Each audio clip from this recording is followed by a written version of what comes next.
आया पढ़ेगा, छोड़ो पढ़ो। पुनर्योगाच, पुनर्योगाच माने जानते हो ना? क्या वाला पुनर्योगाच सब लोग याद है? एगो डीएनए के दूसरे डीएनए से क्या कर सकते कनेक्शन कर?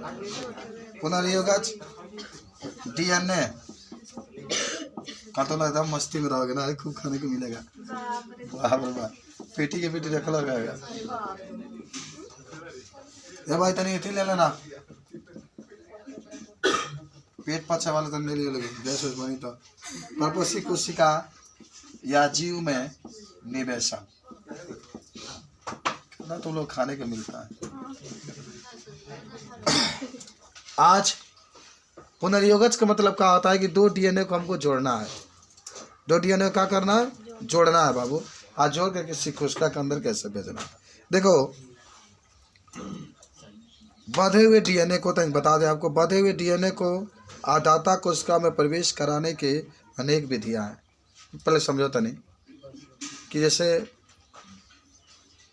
आप याद होगा प्लाज्मोडियम का नाम सुने थे, प्लाज्मिड भी सुने थे, या बैक्टीरियाफेज का भी नाम सुने थे आप, जिसको आप विषाणु भोजी कहते हैं, जीवाणु भोजी। तो उसके साथ मान लीजिए डीएनए आपने जोड़ दिया, अब हमारे अंदर प्रवेश कराना है। आपको याद है मैंने कहा था डायरेक्टली डीएनए किसी के अंदर आप नहीं भेज सकते हैं, किसी न किसी कोशिका के द्वारा उसको जोड़ेंगे, जोड़ कर तब हमारे अंदर आएगा, तब हमारे अंदर क्या होगा। अब डायरेक्टली बाय इंजेक्शन सुई बा लगाओ के बाद डायरेक्टली मैं बिक दो बता थोड़ा इंजेक्शन के द्वारा लगाना पड़ेगा, अंदर पहुंचाना पड़ेगा। तो देखो इसमें लिखा गया है कि बंधे हुए डीएनए को आदाता कोशिका में प्रवेश कराने की अनेक विधियां है। यह कार्य जब आदाता कोशिका अपने चारों तरफ स्थित डीएनए को धारण करने में सक्षम हो जाए तब किया जाता है। यदि पुनर्योगज डीएनए को जिसमें प्रतिजैविक जैसे एपिसिलिन के प्रति प्रतिरोधी जीन स्थित होता है तो इसेरिकिया कोलाई कोशिकाओं में स्थानांतरित किया जाए तो परपोषी कोशिका प्रतिरोधी कोशिका में रूपांतरित हो जाता है।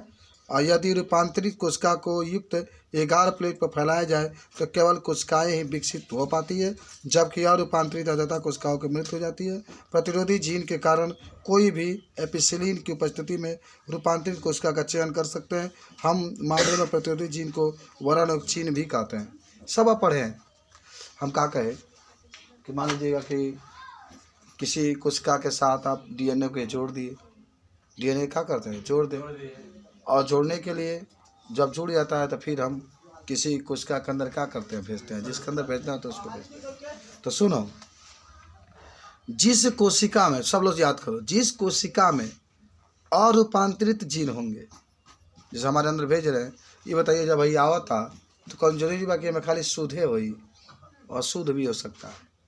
तो पहले अशुद्ध को मारा जाता है, ओकरे कहल जाला अरूपांतरित जीन, जो कि हमारे शरीर में उसकी आवश्यकता नहीं है, लेकिन उसको क्या किया जाता है?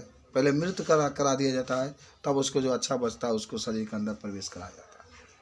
मन कहने का कुल मिला जुला के ही है, जैसे आप जी रहे हैं और आप चाहते हैं कि हमारे अंदर ऐसे डीएनए आए जो हमारे लिए लाभकारी हो, जैसा आपको पसंद है वैसा डीएनए आए आपके साथ।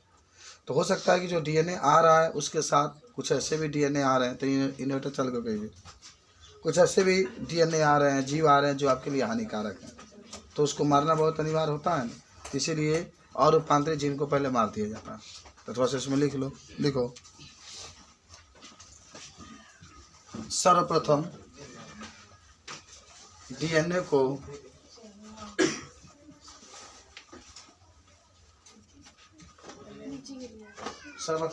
को किसी कोशिका से जोड़ते हैं। सर्वप्रथम डीएनए को किसी कोशिका से जोड़ते हैं, कोशिका से जोड़ते हैं। इसके बाद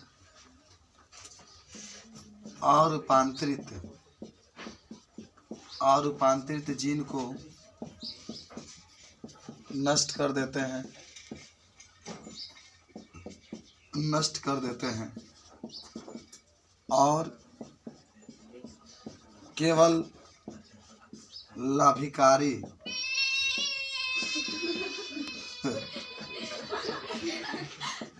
रूपांतरित जीन को जीन को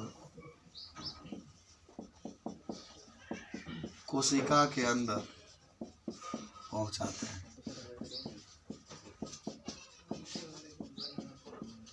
आइए बता, बाहरी जीन उत्पाद को प्राप्त करना। बाहरी जीन का मतलब क्या ना, बाहर से जीन को लाना है दूसरे जीन से। बाहरी जीन उत्पाद को प्राप्त करना, बाहरी जीन उत्पाद को प्राप्त करना। तो लिखो, सर्वप्रथम बाहरी जीव से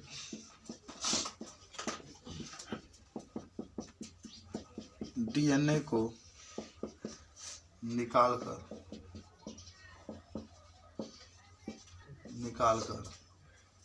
प्लाज्मिड, अच्छा प्लाज्मिड के साथ काहे जोड़ते हैं मालूम है? क्योंकि ये बहुत अधिक संख्या में नए डीएनए का निर्माण करता है, ये ध्यान रखना। प्लाज्मिड या जीवाणु भोजी के साथ जुड़ देते हैं, जिसके फलस्वरूप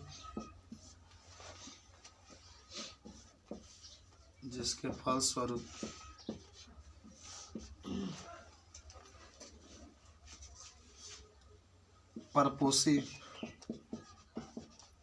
जीव के अंदर भेजा जाता है, जीव के अंदर भेजा जाता है, परपोषी जीव के अंदर भेजा जाता है। अगला लिखना, इस जीव के अंदर, इस जीव के अंदर जब डीएनए प्रवेश करता है, जब डीएनए प्रवेश करता है तो वहाँ वह टूटना या नए डीएनए का निर्माण करने लगता है, नए डीएनए का निर्माण करने लगता है।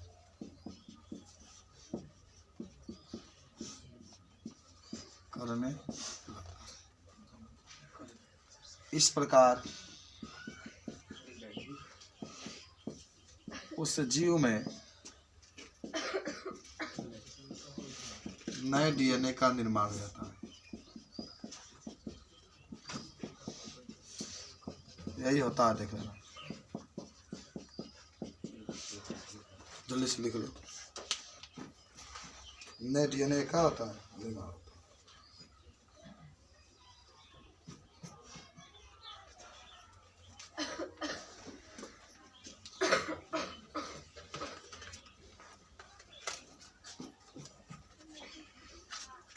लिखा गया, भैया है डीएनए, देख लेना,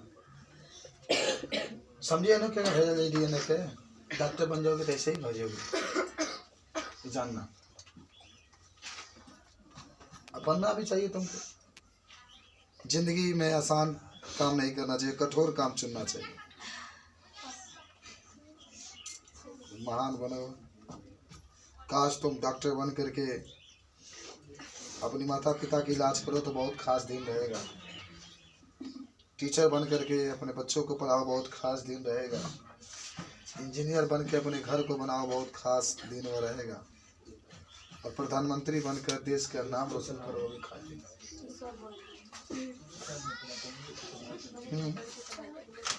आगे हम लोग लिखते हैं, अगला हेडिंग है पुनर्योगज प्रोटीन।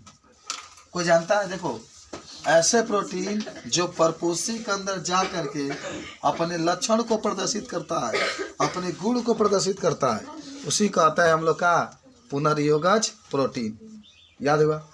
जैसे मान लो कुछ प्रोटीन आया आपके अंदर, उस प्रोटीन को डाल दिया गया और वो प्रोटीन अपना लक्षण प्रदर्शित करने लगता है, अपना गुण प्रदर्शित करने लगता है, तो उसी को कहते हैं हम लोग पुनर्योगज प्रोटीन।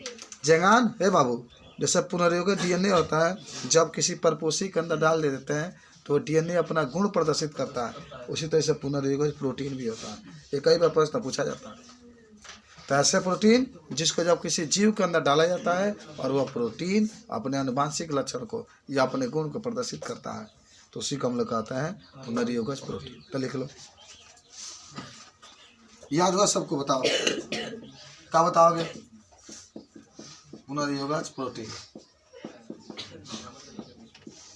देखो, वह प्रोटीन जो किसी, सब लोग याद कर लो, वह प्रोटीन जो किसी जीव के अंदर जाकर, किसी जीव के अंदर जाकर अपने गुण को प्रदर्शित करता है, अपने गुण को प्रदर्शित करता है, तो उसे पुनर्योगज प्रोटीन कहते हैं। सब लोग को याद हो गया? जब भी आपसे कोई पूछे ना, तो ऐसे प्रोटीन जो किसी जीव के अंदर जा रहा है, जा कर के अपने लक्षण को, अपने गुण को जब वो प्रदर्शित करता है, तो उसी को हम लोग कहते हैं पुनर्योगज प्रोटीन, जहाँ पुनर्योगज डीएनए होता है। ये सब कुछ आपको याद होना चाहिए। आपके पास एक और हेडिंग आएगा, बायो रिएक्टर। तो नहीं लिख लो तो बायो रिएक्टर क्या होता है? अभी अपन ये जो लिखी था, आप देखे थे, बायो रिएक्टर। बायो रिएक्टर, देखो आप कहेंगे कि बायो रिएक्टर एक प्रकार का हो, तुम बंद कर दे रही है ना, होशियार निकालो तो जी। तो पहले कहोगे कि बायो रिएक्टर एक प्रकार का एक बर्तन होता है। क्या होता है? एक, हाँ, इसी में जो पुनर्योगज डीएनए होता है उसको तैयार किया जाता है। समझ रहे बात को? इसी के अंदर पुनर्योगज डीएनए क्या किया जाता है? तैयार किया जाता है। सब लोग याद करो, सब लोग याद करो। बायो रिएक्टर क्या होता है? बायो रिएक्टर एक प्रकार का बर्तन होता है, बहुत बड़ा बर्तन होता है। देखो आपके चित्र भी किताब में दिया गया है, इसमें एक बिलोडक होता है। बिलोडक क्या होता है? बिलोडक क्या होता है? अच्छी तो सब लोग बना लेंगे। देखो आइए, आपके पास है बायो रिएक्टर, देख रहे हो क्या है? Bio reactor. इसमें देखिए, ये जीवाणु रहित है। जीवाणु रहित का मतलब होता है कि इसके अंदर ये बिलोडक का जो चलता रहता है, घूमता रहता है, ये वाला हिस्सा। और जीवाणु रहित हवा का मतलब हुआ कि इसमें जीवाणु वाला हवा एक भी नहीं रहता है। संवर्धन तरल है, इसी में वृद्धि होता है। संवर्धन का मतलब वृद्धि होता है। निर्जलीकरण होता है, यानी यहाँ से जल बाहर निकलता है। सब कुछ है। पीएच, जो अम्ल क्षार का पीएच मान होता है, उसको नियंत्रित करता है। याद हो सबको? तो क्या कहोगे बायो रिएक्टर क्या होता है? तो बायो रिएक्टर एक प्रकार का यंत्र होता है, बर्तन होता है, जिसका प्रयोग हम लोग किसके लिए करते हैं? पुनर्योगज डीएनए के बनाने के लिए करते हैं ना। तो लिख लो सब लोग, सब लोग लिखो बायो रिएक्टर के बारे में। लिखो, बायो रिएक्टर एक प्रकार का बर्तन होता है। सब लोग याद करो, बायो रिएक्टर एक प्रकार का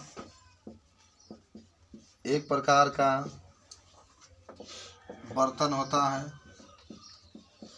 बायो रिएक्टर एक प्रकार का बर्तन होता है, जिसका प्रयोग पुनर्योगज डीएनए बनाने के लिए किया जाता है। जिसका प्रयोग पुनर्योगज डीएनए बनाने के लिए किया जाता है। कल आप याद करके आएंगे सब लोग? कल छुट्टी है। अरे तो कल ही याद करें ना, परसों है ना। जिसका प्रयोग पुनर्योगज डीएनए बनाने के लिए किया जाता है। आगे लिख सकते हैं, व्यावसायिक दृष्टि से वांछित उत्पाद के अधिक उत्पादन के लिए बायोरिएक्टर का प्रयोग किया जाता है। व्यावसायिक मतलब जानते हैं ना? बहुत अधिक मात्रा में। व्यावसायिक मतलब ये होता है कि व्यावसायिक दृष्टि से वांछित माने जानते हो, अपनी इच्छा अनुसार जैसा आप डीएनए चाहते हैं, वांछित इसी को कहा जाता है। अवांछित चाहते कुछ और है, होता कुछ और है। व्यावसायिक, सुने भी होंगे वही बात है, वांछित माने अपनी इच्छा अनुसार, लेकिन अब व्यावसायिक दृष्टि से वांछित उत्पाद के अधिक मात्रा प्राप्त करने के लिए बायोरिएक्टर का प्रयोग किया जाता है। बायोरिएक्टर का प्रयोग किया जाता है। बायोरिएक्टर का प्रयोग किया जाता है। इसके द्वारा 100 से लेकर 1000 लीटर तक संवर्धन का संशोधन किया जा सकता है। इसके लिए या इसके द्वारा 100 से 1000 लीटर तक संवर्धन या संशोधन किया जा सकता है। संवर्धन तथा संशोधन किया जा सकता है।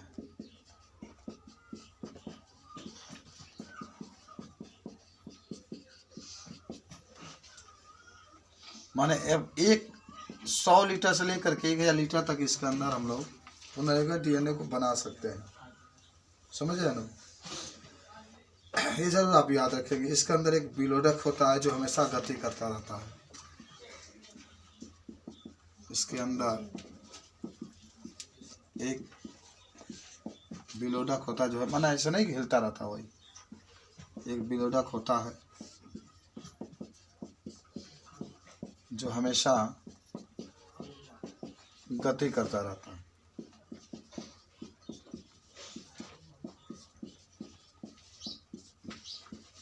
चित्र जरूर बना लेंगे। समझ रहे बात को? बायोरिएक्टर। चलो अब आते हैं हम लोग लास्ट एकदम बनाना अनुप्रवाह संसाधन। ये क्या होता है सुनो, सिंपल सा बात सुनो। देखो अभी आप बायोरिएक्टर का प्रयोग कर रहे थे, याद करो। आप बायोरिएक्टर का प्रयोग करके क्या कर रहे थे? पुनर्गठित डीएनए या उत्पाद बना रहे थे। ये बाबू कोनो चीज के प्रयोग करके कुछ बनाओ जलो करा उत्पाद कर लेते हैं। सुन लो क्या कहते हैं। तो बायोरिएक्टर से जो उत्पाद प्राप्त होता है ना, उसके अंदर कुछ हानिकारक पदार्थ होते हैं। जो उत्पाद प्राप्त होता है किससे? बायोरिएक्टर से। तो कुछ उसके अंदर हानिकारक पदार्थ होते हैं या हानिकारक जीव होते हैं। तो उन हानिकारक पदार्थ को शुद्ध करने के लिए, नष्ट करने के लिए, जब उसको नष्ट करने के लिए जब या उसको नष्ट कर दिया जाता है, तो इसी क्रिया को अनुप्रवाह संसाधन कहते हैं। क्या कहा गया? अभी आप बर्तन लिए थे, उस बर्तन से आप उत्पाद बना रहे थे। तो जब बर्तन से उत्पाद बन जाएगा तो उस उत्पाद में अशुद्धियाँ थी, उस अशुद्धियों को जब हम लोग दूर कर देते हैं, सही कर देते हैं, तो उसी को कहते हैं अनुप्रवाह संसाधन। सब लोग याद करो। का कह लिया कि तो मान लीजिए कि अभी आप लिए थे का बायोरिएक्टर, उससे उत्पाद प्राप्त किए थे, उस उत्पाद में अशुद्धियाँ है, उस अशुद्धियों को दूर कर देना, नष्ट कर देना, इस पूरी प्रक्रिया को हम लोग क्या कहते हैं? अनुप्रवाह संसाधन। याद हुआ? तो लिखो बायोरिएक्टर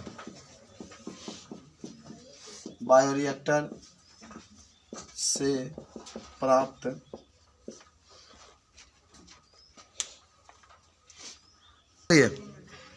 तले को बायोरिएक्टर से प्राप्त उत्पाद में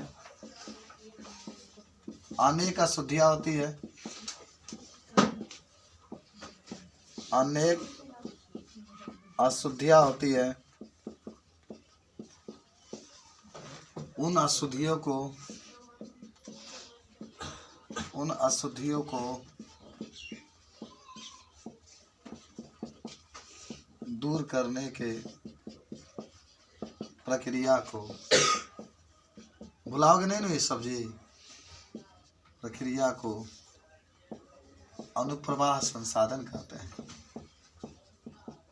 अनुप्रवाह संसाधन कहते हैं। अनुप्रवाह संसाधन कहते हैं।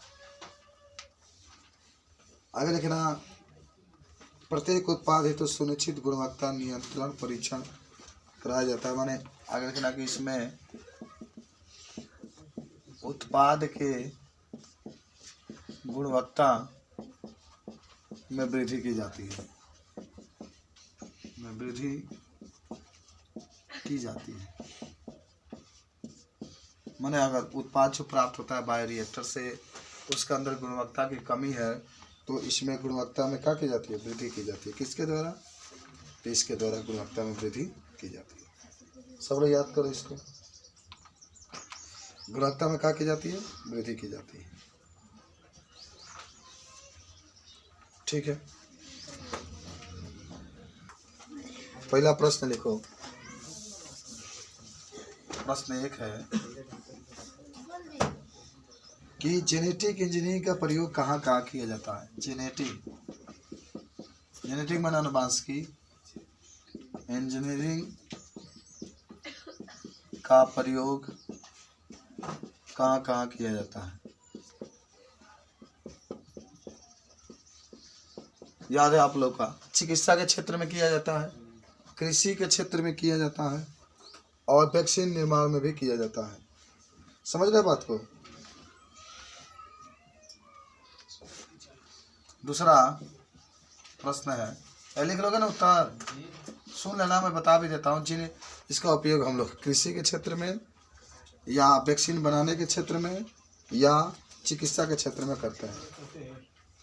लिख लो कि विज्ञान की वह शाखा, विज्ञान की वह शाखा जिसके द्वारा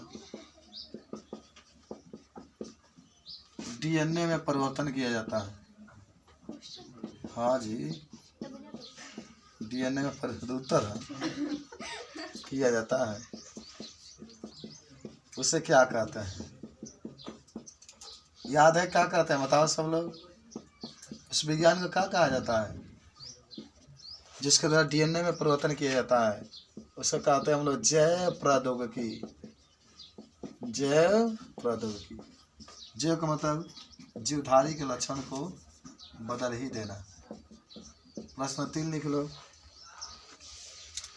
प्रश्न 3 लिखो, एक भी गलत नहीं होना चाहिए। जैव प्रौद्योगिकी किसे कहते हैं। जैव प्रौद्योगिकी किसे कहते हैं, याद है।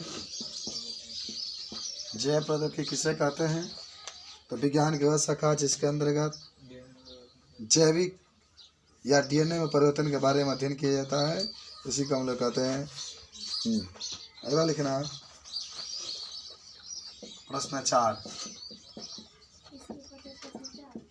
नहीं, अगला प्रश्न है पुनर्योगज डीएनए का निर्माण सर्वप्रथम किस वैज्ञानिक ने किया था। सर्वप्रथम किस वैज्ञानिक ने किया था। पुनर्योगज डीएनए का निर्माण सर्वप्रथम किस वैज्ञानिक ने किया था। उत्तर में लिख लेना है स्टैनले कोहेन। स्टैनले कोहेन तथा हर्बर्ट बोयर ने, याद है आपको, तथा हर्बर्ट बोयर ने। सब लोग तो जरूर याद रख रहे। स्टैनले कोहेन ने सर्वप्रथम इसका खोज किया था।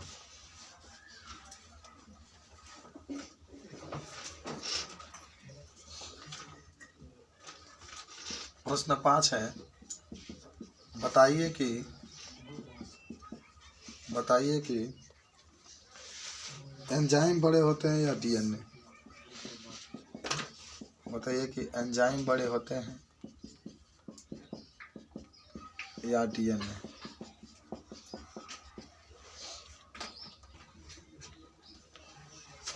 कौन बड़ा होता है भाई? डीएनए बड़ा होता है ना, क्योंकि डीएनए इसलिए बड़ा होता है, डीएनए में ही आनुवांशिक पदार्थ, आनुवांशिक लक्षण के गुण पाए जाते हैं। 5 नंबर है, प्रश्न 6 लिखो, जल्दी लिखो।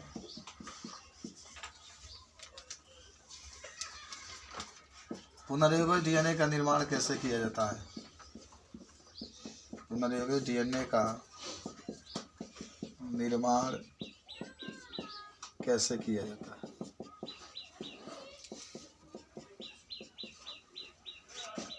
प्रश्न 7 लिखो। याद है कैसे किया जाता है पुनर्योगी डीएनए का निर्माण?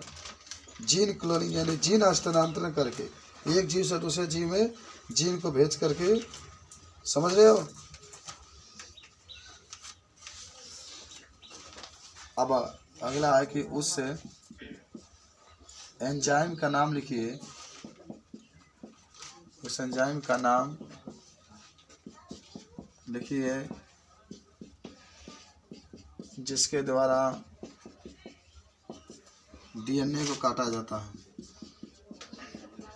डीएनए को काटा जाता है, क्या नाम है बताओ? प्रतिबंधन एंजाइम। ये कितने प्रकार के होते हैं?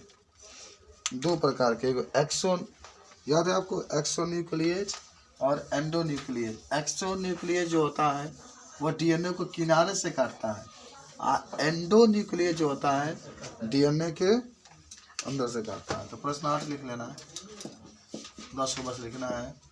प्रतिबंधन एंजाइम कितने प्रकार के होते हैं? प्रतिबंधन एंजाइम कितने प्रकार के होते हैं? कितने प्रकार के होते हैं? 2 प्रकार के। कौन कौन? एक्सोन्यूक्लियेज, एंडोन्यूक्लियेज। ठीक है, जरूर आप याद रखेंगे, जरूर लिखना है कि जीन अभियांत्रिकी में प्रयोग होने वाले